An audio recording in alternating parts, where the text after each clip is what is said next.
Bonjour et bienvenue dans l'émission Parole de femmes. Depuis le début de la semaine, nous sommes avec le couple Yvan et Nathalie, Nathalie et Yvan, et avec Mathilde. Et nous sommes heureux de pouvoir vous recevoir et on parle de la charge mentale, à votre demande, j'ai envie de préciser, à votre charge mentale. Donc si vous vous sentez chargé mentalement, un chargé mental, ça sonne comme une insulte quand tu dis à quelqu'un t'es chargé mental quand même, je trouve. Donc si on ressent cette pression, cette charge mentale, vraiment je vous encourage à suivre cette série depuis le début pour pouvoir comprendre comment ne plus la subir et puis être délivré et pouvoir vivre pleinement votre vie en Jésus-Christ. Et aujourd'hui, on va avoir un point très très important, c'est le fait tout simplement de lâcher prise. Lâcher prise, comme Elsa de La Reine des Neiges chanterait, elle nous dirait libérée, délivrée. Et le fait de lâcher prise, c'est absolument libérateur, mais c'est pas si évident que ça. Sur le papier, ça a l'air très facile. Tu rencontres des gens, ils vivent tout un tas de choses, ils ont tellement de choses à apporter, tu leur dis faut que tu lâches prise. Mais c'est pas facile de lâcher prise. Et on va voir aujourd'hui qu'est-ce qui nous empêche de lâcher prise. Et Nathalie, toi, tu as dû apprendre à lâcher prise. En effet. En effet, moi j'ai une personnalité, c'est vrai, perfectionniste. Donc j'aime bien quand les choses sont bien faites, etc. Je suis quelqu'un aussi qui m'investit beaucoup dans ce que je fais, donc peut-être trop des fois. Et donc toi, t'es genre 300%. Voilà, c'est ça, exactement ça. 3000, il manque un zéro. T'arrives à suivre ? Bah, je suis pareil, donc ça va, mais sinon, c'est les pauvres enfants, surtout pauvres enfants. C'est ça. D'ailleurs, oui, les gens comme ça, c'est des bons candidats au burn-out, dans le sens qu'ils s'investissent des fois trop, enfin, de manière disproportionnée. Donc c'est vrai que j'étais aussi comme ça. Et donc, j'ai dû faire ce petit travail effectivement, de lâcher prise sur mes exigences, entre autres, sur lâcher prise aussi sur mes modes de fonctionnement, par rapport aussi à mes expériences vécues, etc. De me dire, voilà, il faut que je lâche prise aussi pour que Dieu puisse agir aussi dans mon cœur, dans ma vie, et aussi mettre en place des choses pratiques dans ma vie. Il faut aussi faire des choix et prendre des décisions. Donc c'est un lâcher-prise aussi. Donc toi, tu as dû vraiment apprendre à le faire. Alors, et pour aussi apprendre à déléguer. Tout à fait. Donc, et juste, je fais une petite parenthèse, c'est que je demandais à Yvan, et toi, au niveau de la délégation, il m'a dit « Ah non, aucun problème ». Donc non, mais tu vois, on a vraiment des personnalités différentes. Il y a des personnes pour qui c'est naturel de déléguer, c'est un besoin, il faut le faire, on trouve un moyen de le faire. Puis il y a d'autres personnalités, peut-être plus comme la tienne, il faut apprendre à le faire en fait. Tout à fait, ouais, il faut apprendre à le faire. En fait, c'est parce que j'ai un niveau d'exigence, je veux que les choses soient bien faites. Ne demande rien de faire pour toi. C'est vrai. Non, mais en fait, je pense que c'est sur ça, en fait. Et du coup, j'ai essayé de déléguer. Enfin, je sais que dans le passé, donc justement, Yvan me disait souvent délègue. Et moi, donc, c'est quelque chose, du coup, oui, que je me suis dit, allez, je le fais, je délègue. Quelque part, déléguer, c'est aussi faire confiance. Et donc, j'ai délégué. Petit à petit, j'avais commencé à déléguer. Et puis, à ce moment-là, malheureusement, peut-être que les gens, à ce moment-là, n'ont pas fait l'affaire, n'ont pas fait les choses bien. En plus, c'était dans un domaine où il fallait pas se rater, puisqu'on était, entre autres, face à des clients, etc. Et donc, du coup, j'ai eu des mauvaises expériences dans ce domaine-là, de la délégation. Donc, j'avais tendance, du coup, à de reprendre en charge les choses. Et, mais malgré tout, Dieu a mis sur ma route des personnes où j'ai vraiment délégué et où les personnes vraiment m'ont soulagée parce que vraiment ce qu'elles ont fait, elles l'ont fait avec tout leur cœur et elles ont mené les projets jusqu'au bout, etc. Et j'ai pu vraiment me reposer sur elles, sur ces personnes. Mais c'est vrai que c'est juste un apprentissage aussi de lâcher prise. Et t'as jamais eu cette frustration de dire après tout, tu vois, je sais le faire, pourquoi est-ce que je pourrais pas continuer de le faire et pourquoi est-ce que je peux pas le faire? Ça irait plus vite que d'aller chercher quelqu'un. Est-ce que tu peux faire ça alors que je peux le faire moi-même? J'ai la capacité, j'ai la connaissance de le faire. C'est qu'à un moment, en fait, on peut plus, on n'y arrive plus, quoi. Donc, à un moment, c'est une solution, la délégation, c'est quand même une solution à la charge mentale. C'est la délégation et à un moment, on peut pas y passer, quoi. Ou alors, je sais pas, on meurt ou on explose en vol. On explose en vol, quoi. Donc, non, il y a un moment, justement, moi, ça a été un peu parce que à un moment, j'étais obligée. Okay. Mais maintenant que j'ai appris aussi à déléguer, à lâcher prise sur ces choses et à relativiser, il n'y a pas mort d'homme aussi, quand on délègue quelque chose et même si c'est pas fait. Et donc, maintenant, c'est quelque chose que je fais beaucoup plus naturellement. Et t'apprécies? J'apprécie, ouais. Donc plus facilement. Là. Yvan a levé la main. Le slogan que ma femme essaye de mettre en œuvre, c'est « Et alors ?» C'est Et Rachel alors Dufour qui nous a donné ce beau truc. Nathalie, ok, voilà ce qui va se passer. Et alors? Et parfois, on anticipe tellement le drame qui peut arriver, et finalement, le drame, il est pas si dramatique que ça. Donc, et alors? Voilà. Tout à fait. Non, mais c'est vrai, c'est bien parce que souvent quand on délègue, on reprend les responsabilités une fois qu'on a fait une tentative de délégation parce que ça a été mal fait. Je pense que l'important, c'est de confier à Dieu les personnes à qui on délègue. Ça, on a appris à faire ça. Prier pour les personnes à qui nous déléguons. Premièrement, de la manière dont on les choisit, que ce soit l'Esprit de Dieu qui nous conduise. Comme ça, je pense qu'on peut s'éviter des erreurs. Nous, ça nous est arrivé vraiment. Après, tu délègues, après, tu te rends compte que tu t'es vraiment trompé de personne. Ben, des fois, on est dans des situations compromettantes à cause de ça. Donc, ça, c'est une chose. Mais aussi, je pense que si on apprend justement à se dire, ben, c'est quoi le pire qui peut arriver si la personne faute, si la personne ne fait pas exactement comme moi. Parce qu'en fait, l'anxiété de la délégation, c'est ben, ça ne sera pas fait comme moi, je l'aurais fait. Tout à fait. OK, et alors? Donc, après, ben, je pense que si on forme bien les personnes à qui on délègue, ben, c'est ce qu'on a appris à faire. On transitionne, c'est une transition, la délégation. Puis on apprend à déléguer. C'est que je pense qu'on est toujours en processus de... Parce que plus on se décharge, plus on délègue, plus on apprend comment déléguer pour vraiment n'avoir plus aucune charge mentale. Et vraiment, si on confie la délégation à Dieu d'abord, je pense que l'engrenage va se dérouler mieux. Ça va mieux couler. Pardon, mais ça donne une patience incroyable. Parce que notamment, des fois, la délégation de la femme envers le mari.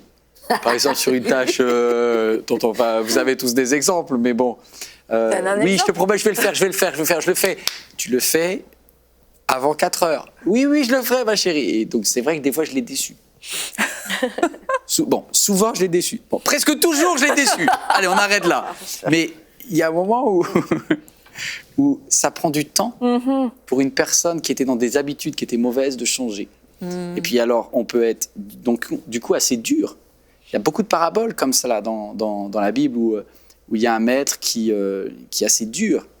Et on rendra tous compte de ce que l'on a fait au Père Céleste. Et j'imagine, et je ne veux pas aller plus loin, mais combien Dieu lui-même doit être en lâcher-prise quand il nous met en charge. Ben, c'est le premier qui lâche prise. Hein? Est-ce que ça vaut le coup? Cette personne m'a déjà fait faux bond 3, 4, 1000 fois. Donc, Dieu est bon envers nous. Apprenons nous aussi à appliquer la même grâce. Et c'est extraordinaire le nombre de fois où Jésus le dit. C'est combien de fois le Père Céleste vous a pardonné, combien de fois vous pouvez pardonner. Ben, grâce, je pense que c'est le mot-clé, en fait. Ben oui.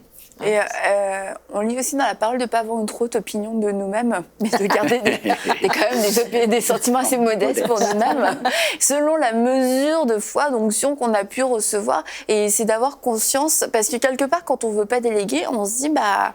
il y a que moi qui peut le faire et on peut il y a différents cas de figure, mais il y a un des cas de figure, trouver beaucoup de satisfaction à savoir que c'est moi qui l'accomplis, c'est moi qui le fais, c'est à moi qu'on va dire merci et le fait de lâcher prise, de faire confiance à quelqu'un, c'est aussi de se dire je suis pas indispensable. Et pour des personnes finalement elles sont en train de la délégation, c'est quasiment une perte d'identité. Et là, on est en train de toucher, on touche pas à notre problème, mais le fait de ne pas vouloir déléguer parce que c'est toute notre identité, c'est sûr que là, la charge mentale, elle est super augmentée quand même.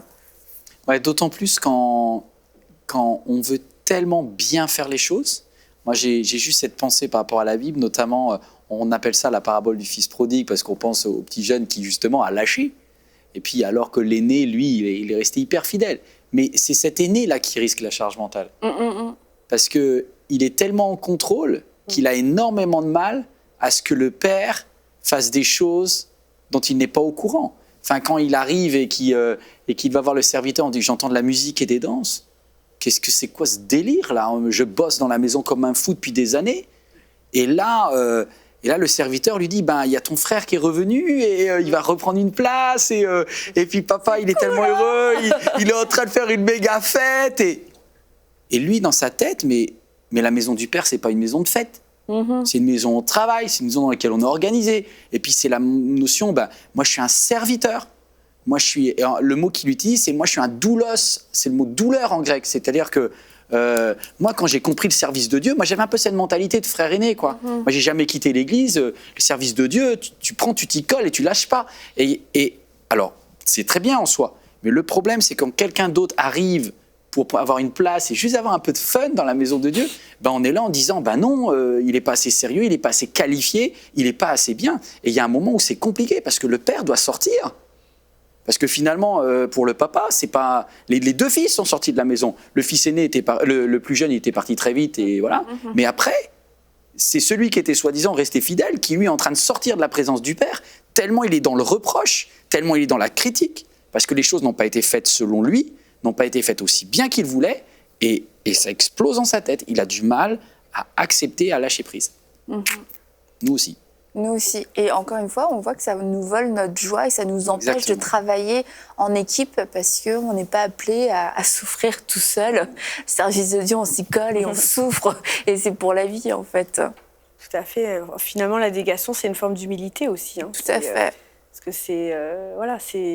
C'est vrai qu'on a de l'orgueil des fois de se sentir indispensable, mais il y a un moment, chacun on a une place à tenir et tout. Et je pense que il faut pas que quand on délègue et que on prend le risque que l'autre personne finalement va mieux faire que nous. Dans ces cas, je pense si on est bien dans nos baskets, si on est bien dans notre identité en Christ, et si on est bien aussi on est au clair avec là où on est, c'est là où Dieu nous veut.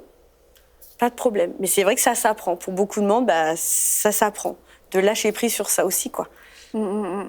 Oui, c'est sûr, c'est de savoir que quelqu'un peut le faire mieux que nous-mêmes. Ça peut être très, très douloureux quelquefois pour certaines personnes. Mais en fait, on voit vraiment que la délégation, pas la délégation en soi, mais le problème, le manque de délégation est souvent vraiment relié à beaucoup d'insécurité. Soit je veux pas être remplacée, soit j'ai peur. Et puis, on peut peut-être parler aussi un peu de l'esprit des personnes, des personnalités contrôlantes. Tu en as parlé avec le frère aîné. Mais c'est vrai que quand on a une personnalité assez contrôlante, on est vraiment en charge mentale parce qu'on pense pour tout le monde. Là, Yvan, tu devrais faire ça, Nathalie, tu devrais faire ça, Mathilde, tu devrais faire ça. Et à force d'agencer la vie de tout le monde, les pensées de tout le monde, et de tout le temps vouloir contrôler et prendre la place de Dieu, on se fatigue, mais je pense aussi on fatigue les autres. Ouais. On n'est pas le père dans la maison. Même si on est très âgé, il y a un père dans le ciel qui est le père de notre maison. Et c'est pas parce qu'on a des années de ministère qu'on n'est pas encore sous l'autorité d'un père, et c'est le Père Céleste, et c'est lui qui est en charge.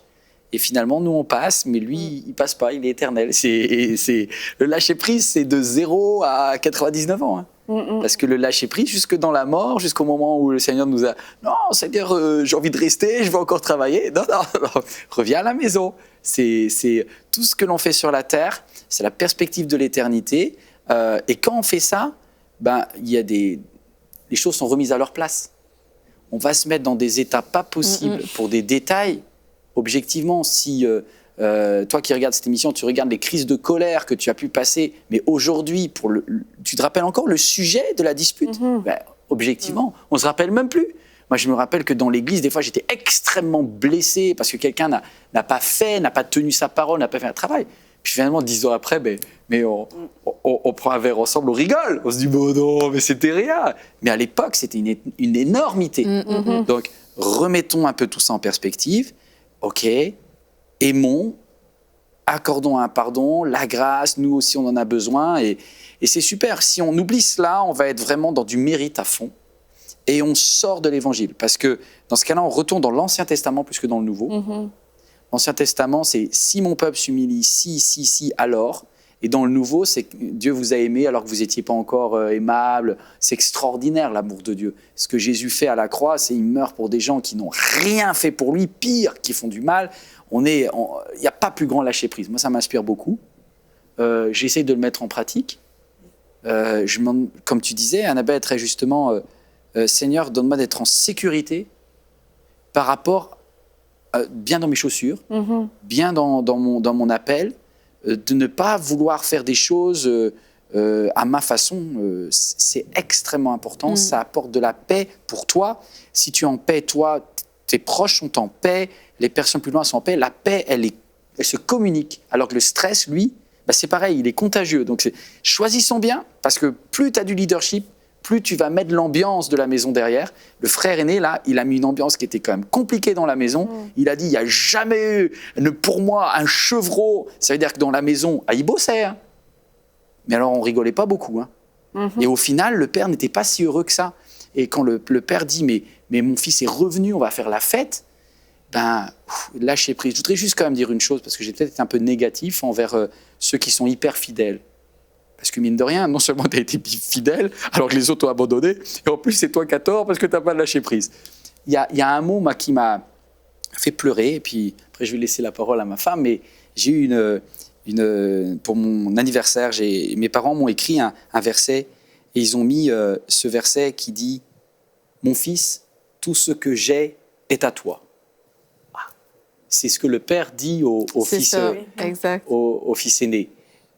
Et il y a quand même une bénédiction à avoir été sérieux. Voilà, je veux le dire les choses à vous tous qui avez été sérieux. Il y a une bénédiction à être sérieux. Et il dit, tout ce que j'ai est à toi. Et là, j'ai compris dans le texte que c'était les 2/3 de l'héritage, parce que le fils aîné a aussi l'héritage du père. Voilà, c'est 2/3. Le fils prodigue a eu 1/3 et le fils aîné a les 2/3. Il y a une prime à la fidélité quand même. Pour autant, c'est l'œuvre de Dieu. Avant tout et in fine, c'est l'œuvre de Dieu. Nathalie? J'ai dit coup. C'était très clair. Et comme aussi, parce que c'est l'œuvre de Dieu, tu vois, il faut le prendre d'autant plus au sérieux. C'est pas une histoire de mes émotions, comment moi je me sens. Mais tu sais, je vais me sentir insuffisante si je demande de l'aide, etc. Mais parce que c'est l'œuvre de Dieu, faut oser, parce qu'en fait, ça dépend pas juste de moi, c'est pas juste moi, ma petite vie, mes petites émotions, c'est qu'il y a vraiment un enjeu. Et je prends votre exemple, puisque vous êtes nos invités, il y a un enjeu qui est quand même assez colossal. Il y a des âmes qui sont là, qui dépendent, entre guillemets, de la responsabilité que Dieu vous a donnée. Et puis si on s'enfonce dans cet orgueil et puis dans cette vie un peu d'apparence. Non, moi j'ai pas besoin d'aide, moi j'ai pas besoin de déléguer, moi je peux tout faire. C'est dangereux pour vous premièrement, mais c'est dangereux, c'est sûr, comme tu l'as dit, Yvan. Plus on est en leadership et plus on va contaminer. Et du coup, c'est dangereux pour toutes ces personnes qui nous suivent, qui nous regardent, que Dieu nous a confié tout simplement. Donc ça vaut la peine de se mettre devant Dieu et puis de dire c'est pas normal que je marche toute seule, que je marche tout seul, c'est pas normal que je sois épuisée. Et Seigneur, aide-moi à aller demander de l'aide, aide-moi à avoir cette humilité d'aller demander de l'aide, et quelquefois aller demander de l'aide. Et quelquefois, en tant que femme, c'est pas facile d'aller demander de l'aide, même pour des choses très banales de la vie. Quelquefois, je me souviens, Yveline Lebeau, c'est sur le plateau qu'elle avait raconté ça, et on parlait justement de demander de l'aide. Elle était avec ses 2 enfants, elle sortait de la voiture, elle avait des sacs de courses et tout, puis elle arrivait à l'église. Elle amenait pas ses courses, mais elle amenait des choses pour l'église. Et il y a une femme qui passe, une femme de l'église, qui lui dit tu veux que je te donne un coup de main, parce qu'elle avait les 2 petits, des sacs. Et là, Yveline, automatiquement, elle répond non merci, ça va aller. Puis là, elle se voit avec les 2 petits, ses sacs pleins, elle n'arrive même pas à fermer sa portière. Non merci, tout va bien. Elle se dit sérieux, pourquoi tu viens de dire non, c'est trop débile. Et on a vraiment ces automatismes. Parce fierté, on veut être fier de pouvoir dire on s'en est sorti tout seul. Ouais. Alors qu'en fait, franchement, on se charge. Là, elle se chargeait les bras, et elle se chargeait mentalement. Et ça, je pense notamment aux femmes, aux mamans multitâches. Quels conseils on peut leur donner? Comment aider la femme à se dire j'ai le droit d'être aidée? Ça, c'est sûr que les femmes, on a tendance beaucoup à se comparer et à être la femme parfaite, la mère parfaite, etc. Et je pense que quand on se rend compte, en fait, le derrière des décors, et puis le fait aussi d'en parler, de partager ça, il faut aussi se décomplexer de ça, et reconnaître que qu'on n'y arrive pas. Et moi, je me suis aperçue aussi que quand on donne la parole, ou quand même nous-mêmes on se dit moi ça va pas bien là ou quoi, et finalement en face les autres personnes, les femmes, elles disent elles se livrent et elles disent moi aussi, en fait, je vis ça. Et moi, je sais que ça m'a souvent aidée. Quand en face, les femmes me disaient moi aussi, je vis la même chose ou moi aussi, c'est dur. Ah, là, du coup, tout de suite, c'est plus simple. Et des fois, on est surpris. Hein. Il y a des femmes où on a l'impression que tout est parfait, puis finalement, tu t'ouvres, elles s'ouvrent et tu dis toi aussi, tu as des défis. Des fois, on peut se cacher derrière une apparence de perfection. Puis en fait, c'est tellement difficile de conserver l'image qu'on se dit, si je m'écroule, je perds la face devant toute la planète, devant tout le monde, tout dépendant c'est quoi notre influence dans la vie. Mais je pense vraiment l'important, c'est toujours, on en revient à ça, être dépendant de Dieu, mais s'entourer aussi de gens. S'entourer de gens qui peuvent nous aider, qui peuvent nous apporter un soutien, vraiment dans le concret. Donc, si on fréquente une église locale, vraiment, je pense que c'est important. Si on n'a pas nécessairement la famille qui peut nous aider, dans l'église, il y a des gens qui peuvent nous aider. Si on est dans le ministère, si c'est au niveau du ministère qu'on a besoin vraiment de se décharger, c'est certain, prions que Dieu envoie des ouvriers vraiment pour agrandir l'équipe, vraiment pour qu'on soit capable de déléguer les choses qu'on a besoin de déléguer aux bonnes personnes. Alors, c'est vrai que dans le lâcher-prise, on voit plus facilement quand on arrive à nos limites. C'est-à-dire quand ça ne marche pas. Donc là, on se dit, c'est ce que tu disais tout à l'heure, c'est dit, j'en peux plus, je vais devoir déléguer. Je m'y résous, ce n'était pas ma première idée, mais au final, je le fais. J'ai pas le choix. J'ai pas le choix. Et je pense que c'est très intéressant de déléguer quand ça va bien. Parce que finalement, c'est plus facile. C'est plus facile de déléguer quand ça va bien. C'est pas naturel, mais c'est plus intelligent de le faire. Et après, quand quelqu'un a connu beaucoup de succès, jeune, ça peut être complexe, justement, parce qu'il a eu tellement de réussite. La réussite, ça a tourné, il a vu toutes les capacités que Dieu lui a données, et ça peut être tentant alors, de rester longtemps en charge. Moi, j'ai vu beaucoup d'institutions chrétiennes, lorsque un leader a été leader très jeune, dans une ONG, je pense notamment à Bob Hoskins pour One Hope, pour les enfants, ou quand chef d'entreprise, une maman était une super maman à 25 ans.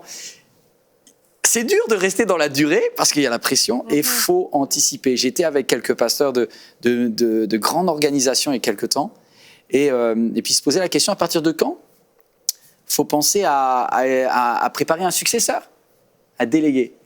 Et moi, je les écoutais, ils avaient plus de maturité que moi. Et en fait, ils ont dit, c'est toujours trop tard qu'on le fait. Et moi, ça m'a interpellé. Par exemple, dans l'église MLK, on a fait quelque chose d'étonnant. Ils m'ont dit, quel est le plus jeune administrateur de l'église ? J'ai été un petit moment troublé. Et puis, j'ai dit, moi, j'avais 38 ans. L'administrateur le plus jeune, 30 ans. Ils m'ont dit, ah oui, c'est pas jeune, hein. Et c'était génial parce que c'était des responsables de méga ONG et je leur dis mais qu'est-ce que vous avez fait de vous ? C'est dès 18 ans. Et du coup, ça m'a donné la possibilité. Alors, je sais que dans certaines cultures, ça peut choquer, mais par exemple, dans le conseil d'administration, on a fait du coup ce choix d'avoir une jeune fille qui gère des centaines de milliers d'euros maintenant de charges, mais elle a juste, elle vient d'avoir son bac, quoi. Et elle est là, et elle est parce que si on arrive à déléguer, c'est aussi la possibilité de former la génération qui vient. Faire des Timothée. Faisons-le tant que ça marche, parce que c'est pas le jour où il y a la crise qu'on va le faire. C'est ça. Donc anticipons, plutôt que déléguer une fois qu'on est au bout, déléguons tant que ça va bien, et c'est là qu'on forme la génération de demain dans la paix, sans que ça soit dans le conflit, dans le stress. Et c'est ce que j'ai trop dit aussi à Moïse. Voilà. Et tu réussiras. Fais-le et tu seras en paix et le peuple aussi sera en paix. Et c'est vrai que dans la délégation, quand tu délègues en paix, déjà tu as plus de discernement. Ouais, c'est ça. Tu comprends mieux les choses quand tu es dans le mode d'urgence. Il faut quelqu'un. Il faut quelqu'un. Tu prends la première personne qui passe, ça marche pas. Bon, la délégation, c'est pourri. Mais je pense que mentionner, Pasteur Yvan, quelque chose d'essentiel. Je veux juste revenir rapidement sur la perspective de l'éternité. C'est vraiment, ça remet vraiment, comme ça le dit, tout en perspective. Et si on est capable de faire l'exercice au moment où on vit la crise ou le défi, c'est bien mieux que 10 ans plus tard, où on se dit, là, aujourd'hui, on est capable d'en rire.